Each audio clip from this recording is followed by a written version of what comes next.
we're in the middle of an epidemic of homelessness in New York. Right now, there are 57,000 people who are going to be homeless tonight.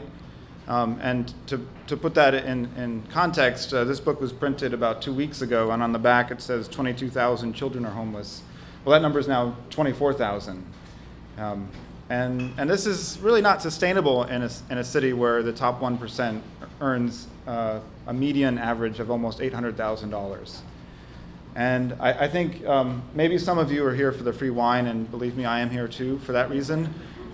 But I think a lot of you are probably here because you can't live in a city without an instinct for generosity. And I think one of the frustrating things about working in books and storytelling and publishing is that our skills feel really useless. And sometimes the barrier between seeing something in a city that arrests you, that makes you upset, and doing something feels incredibly large.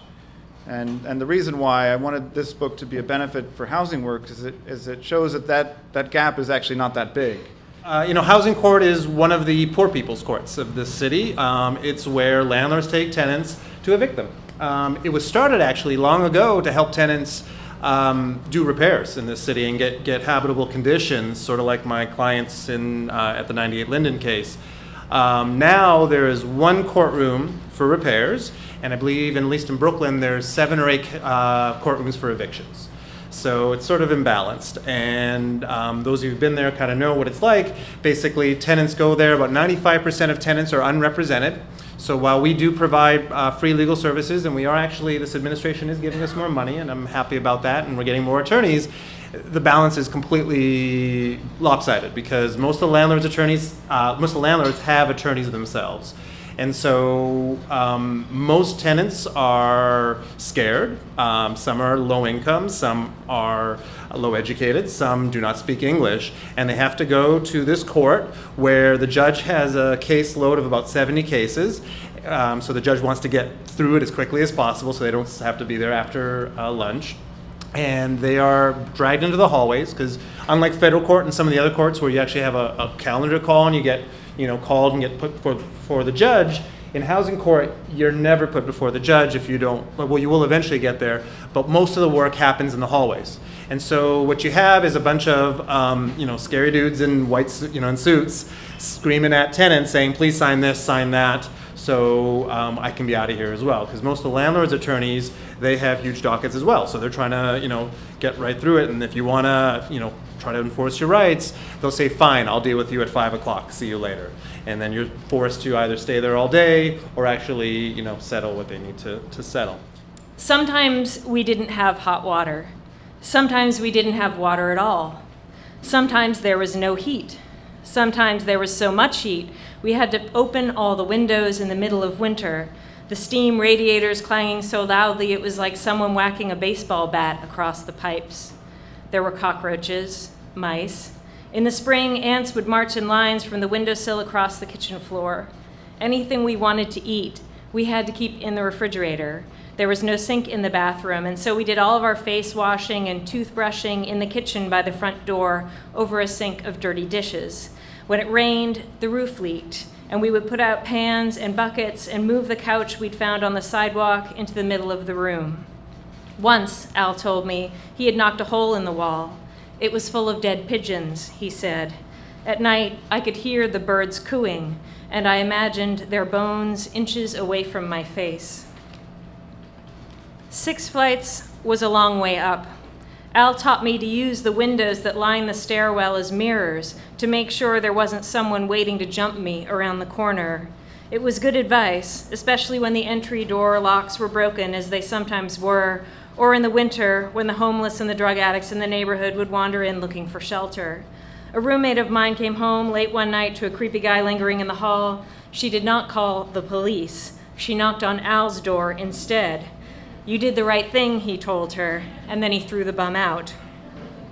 Another roommate decided to have a drunken crab walking contest across our living room floor at 1 a.m. with a few friends.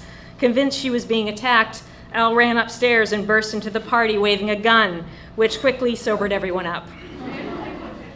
Once, a group of guys living in the building hired a transvestite hooker and then refused to give her any money. The hooker was screaming and banging on their door.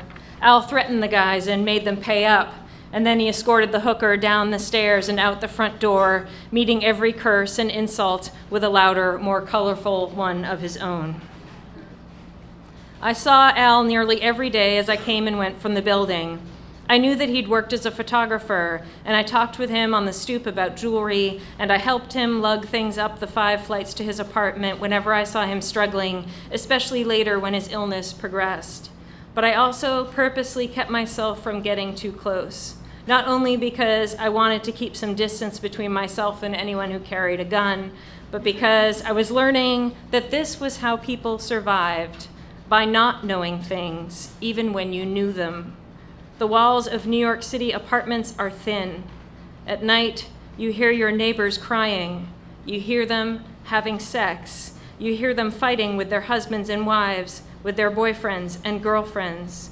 You hear them say terrible things to their children. You know when they are sick. You can hear them coughing. You know when they are out of town or possibly dead, their mail piling up on the doormat. They are like family members that you live with but pretend not to know. There is a strange kind of intimacy, and when they are gone, you do not miss them. I am an ordinary Brooklyn girl who lives in Park Slope and goes to school in the city. I am a girl who loves the attractions, likes the fancy restaurants I encounter every day on Fifth Ave. I see everything else that everybody else may see. People in Big World, on the corner every morning at 8 o'clock sharp, the strong aroma of light and dark coffee. As I get my poppy seed bagel with cream cheese and head to school, every day I walk and see the dirty, smelly subways on 4th Ave and 9th Street, and emerge at 23rd Street in Manhattan. On both sides, I see classy business people walking up and down the streets. I didn't always live in Park Slope, but when I was 11, we moved here from Crown Heights, another Brooklyn neighborhood. Park Slope is very different from Crown Heights. There are more fancy restaurants and a small boutique shop. In Crown Heights, there are soul food restaurants, ordinary apartment buildings, parks, and families. I can rewind my brain back like a tape and remember walking to daycare with my parents, which are here right now, sitting in the back. Glimpses of vacant buildings or torn down ones that over the year got fixed up and changed. When I lived in Crown Heights, I would take the 72 bus with my mom and my little sister every day and go to elementary school in Park Slope. But now in Park Slope, every day at the train station, I hear, "Oh no, train, wait, wait," as people rush to crowd into an already packed cars. It gets kind of annoying, but you have just to learn to deal with it. I was excited to move not because I didn't know Crown Heights, but because I like new places. Before we moved, I heard many great things about Park Slope from my dad who grew up here. In our Park Slope apartment, me and my sister have a room that we love. I like to sit in my room and watch the sunrise fade into those peachy orange and sorbet pink colors and watch the sky drift away.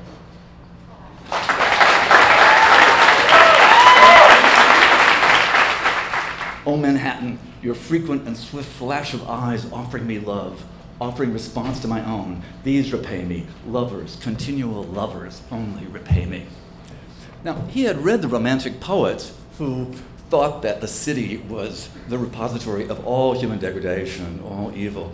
Blake, who would say, I wandered through each chartered street near where the chartered Thames doth flow, and mark in every face I meet marks of weakness, marks of woe.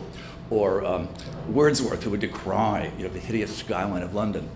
Whitman felt no such thing. For him, that continual stream of human beings, the way he could look into faces and be met with confidence, energy, and lust by strangers was a delight.